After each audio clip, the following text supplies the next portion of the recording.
અને તમે અમારા વિડીયો બધા ખૂબ જ જોવો છો પણ તમે લાઈક નથી કરતા, તો એક ખાસ મહેરબાની છે કે આ વિડીયોમાં ફરજિયાત લાઈક કરવાની છે.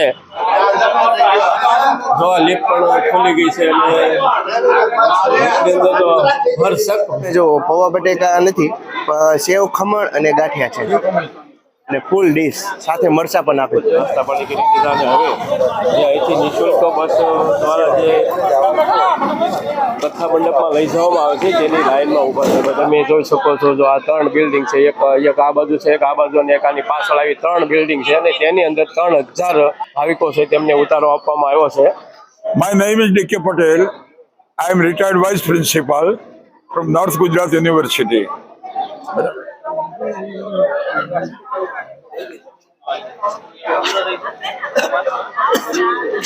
જો અહીંયા સરસ મજાના રોટલા બનાવી રહ્યા છે. રોટલા. નમસ્કાર મિત્રો, સ્વાગત છે તમારું અમારી ચેનલ લોહંગ ટ્રાવેલમાં. તો મિત્રો, હાલ અત્યારે રંગીલો રાજકોટ સિટી કે જ્યાં પરમ પૂજ્ય વિશ્વની સંત શ્રી મોરારી બાપુની રામકથાનું આયોજન થઈ રહ્યું છે અને જે સદભાવના વૃદ્ધાશ્રમ દ્વારા યોજાઈ રહી છે, જે તો અહીં જે વીઆઈપી ઉતારો આપવામાં આવ્યો છે, તો આજે આપણે તે વીઆઈપી ઉતારાની મુલાકાત લઈશું અને તેની સંપૂર્ણ જાણકારી મેળવીશું કે કઈ રીતનો વ્યવસ્થા આપવામાં આવી છે. અને મિત્રો, અહીં એક સાથે 3000 લોકોને જે વ્યવસ્થા આપવામાં આવી છે તેમજ નિઃશુલ્ક બસ સેવા પણ આપવામાં આવી છે, જે કથા મંડપેથી તેમના ઉતારે લઈ જશે અને ત્યાંથી સવારમાં તેમને પાછા કથા મંડપે લઈ જશે. તો ચાલો આપણે જોઈએ કઈ રીતની વ્યવસ્થા ગોઠવવામાં આવી છે અને વિડીયોમાં બન્યા રહેજો અને વિડીયોને લાઈક કરી દેજો અને ચેનલને સબસ્ક્રાઈબ પણ કરી લેજો, જેથી તમને અમારા આવનારા વિડીયો સૌથી પહેલા જોવા મળે.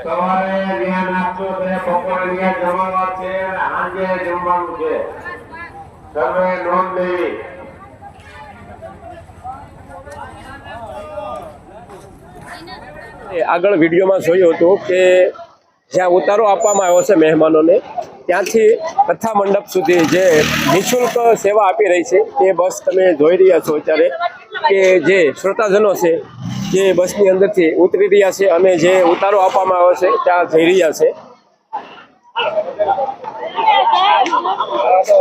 તો મિત્રો, હાલ આપણે અત્યારે તમે જોઈ શકો છો કે જ્યાં પહોંચી ગયા છે કે જ્યાં જે મહેમાનો છે તેમને ઉતારો આપવામાં આવ્યો છે, જે 3000 મહેમાનો છે તેમને ઉતારો આપવામાં આવ્યો છે.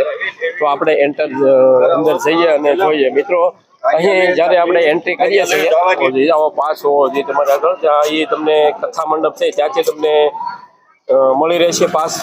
અને અહીં જો સિક્યોરિટી છે તેમને પાસ બતાવવો પડશે. તમે જ્યારે એન્ટર થાઓ ત્યારે પાસની જરૂર પડશે અને તમે પાસ લઈ અને આવો તો તમારે જ્યાં રામકુટીર ઉતાર કાર્યાલય છે એ બનાવવામાં આવ્યું છે ત્યાં તમારે લખાવવાનું આવશે રૂમ માટે કે તમારે અહીં આ રીતે લખાવવામાં આવશે, જ્યાં તમારો નામ નંબર લખવામાં આવશે અને અત્યારે 10મા માળે છીએ. અને સવારનો આપણે રાઉન્ડ શરૂ છે. બધાને જય સિયા.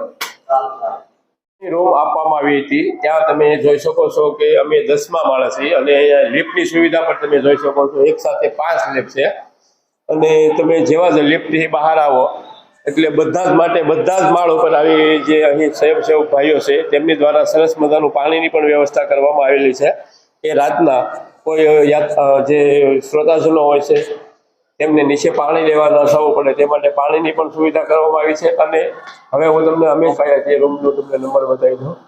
1007 નંબર છે અમારો. અહીં જે રૂમ આપવામાં આવ્યા છે તે જોઈ લઈએ કઈ રીતના રૂમ છે. તમે જોઈ શકો છો કે અહીં સરસ મજાના એક ફ્લેટ આપવામાં આવ્યા છે. 6 વ્યક્તિને એક સાથે આપવામાં આવ્યા છે. તમે જોઈ શકો છો કે જેની અંદર એક ગાદલું, એક ઓછાડ અને એક ઓશિકું આપવામાં આવ્યું છે અને તમને બાલ્કનીમાંથી સરસ મજાનો વ્યૂ તમને રાજકોટ સિટીનો બતાવી દો. તમે જોઈ શકો છો સવારના પોરમાં તમે રાજકોટ સિટી સરસ મજાનો વ્યૂ આવી રહ્યો છે. અને અમારી સાથે અલ્પેશભાઈ પણ આજે આ રૂમની અંદર રોકાયા હતા. આ એક આરામ માટે એક રૂમ નથી, અહીંયા બીજી પણ એક સાઈડમાં રૂમ છે. એમાં પણ સરસ મજાનો એક 4 થી 5 ભાવિકો સુઈ શકે ને એવી વ્યવસ્થા છે. સાથે સાથે ગાડલું, ઓશિકો અને બ્લેન્કેટ પણ દેવામાં આવે છે. અને ઉપર તો પંખાની વ્યવસ્થા બધી અને જગ્યાએ સરસ છે. મજાની પંખા પણ. અને તમે જોશો તો મોસ્ટલી આ જે બિલ્ડિંગ બનાવવામાં આવ્યું છે જે નવું જ બનાવવામાં આવ્યું છે અને પહેલી વાર જ ઉપયોગ થઈ રહ્યો છે આનો. પછી સંડાસ અને આ રૂમની અંદર પણ તમને વ્યૂ જોઈ શકશો રાજકોટનો. બારી પણ અહીં પણ વિન્ડો મેકવામાં આવી છે, અહીંથી પણ તમે જોઈ શકશો રાજકોટ સિટી. અહીં નાવા ધોવા માટે એક બાથરૂમ છે, બાથરૂમની પણ સરસ સુવિધા છે. ગરમ પાણી, ઠંડુ પાણી, પછી અહીં ગેંડી મેકવામાં આવી છે અને ટોયલેટ પણ સરસ મજાનું ટોયલેટ પણ છે, જોઈ લો. નીચે જઈએ છીએ અને તમે જોઈ શકો છો કે અહીં સરસ મજાની લિફ્ટની પણ સુવિધા આપવામાં આવી છે અને એક સાથે 5 લિફ્ટ છે, એટલે જેથી ગીર્દી ના થાય તે માટે સરસ સુવિધા મળે, વ્યવસ્થા સારી મળશે બધા લોકોને. એટલે કહેવાની વાત એ છે કે બધી ચાલુ છે. એકાદી બંધ છે કે એમની બધી ચાલુ છે.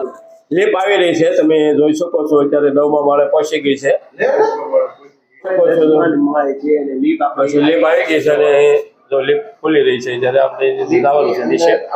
મિત્રો તમે જોઈ શકો છો કે અત્યારમાં જે શ્રોતાજનો છે એ નાહી ધોઈ તૈયાર થઈ અને સરસ મજાનો નાસ્તો કરી રહ્યા છે. અને ત્યારબાદ જે અહીં તમે જોઈ શકો છો જે બાપુની કથામાં જવા માટે જે બસ નિઃશુલ્ક સેવા આપી રહી છે તેની લાઈન તમે જોઈ શકો છો. આ બધા બસની લાઈન માટે બેઠા છે. કે છે ભાઈ જો તો અલ્પેશભાઈ, અત્યારે જે શ્રોતાજનો છે બધા ભાવથી અને પ્રેમથી નાસ્તો કરી રહ્યા છે, તેના વિશે શું કહેશો તમે? અહીંયા મિત્રો તમારે જે રહેવાની વ્યવસ્થા કરવામાં આવી છે ને એ જ જગ્યા ઉપર સવારનો નાસ્તો મળે છે. પછી તમે કથા સાંભળવા ન જઈ શકતા હોય તો અહીંયા બપોરે જમવાનું પણ મળે છે. એમ 3 ટાઈમ આ જગ્યા ઉપર પ્રસાદ મળે છે. ત્યાર પછી સવારના નાસ્તામાં વાત કરીએ તો ગઈકાલે છે ને પૌવા બટેકા અને ગાંઠિયા હતા. આજે તમે જો પૌવા બટેકા નથી, સેવ ખમણ અને ગાંઠિયા છે અને ફૂલ ડીશ સાથે મરચાં પણ આપે છે. અને ચાની પણ તમે જો બબે વાટકીઓ આપે છે.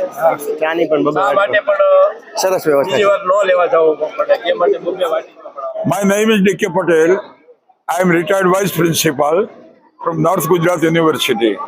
Sir, double graduate. I am BA, B.Ed. Now I am retired from Surat city. અહીં જે 3000 મહેમાનો આવવાના છે તેમની માટે જે ઉતારાની વ્યવસ્થા કરવામાં આવી છે, ઉતારાની વ્યવસ્થા તમને કેવી લાગી આ વ્યવસ્થા? ઉતારાની વ્યવસ્થા એકંદરે સારી છે.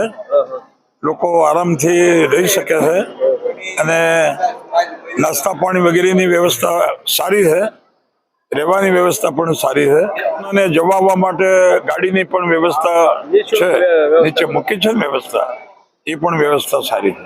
બિફોર નાઇટનો ઉતારો એવો હતો અમે મંડપ નીચે રાત રોકાવું પડ્યું હતું. એને પરિણામે શિયાળાના કારણે ઠંડીમાં થોડી તકલીફ પડેલી, પણ બાકી અહીંયા સુરઠિયાવાડીમાં ઉતારો લીધો એના પછી રહેવાની, જમવાની, સવારના બ્રેકફાસ્ટની બધી વ્યવસ્થા એકંદરે સારી છે.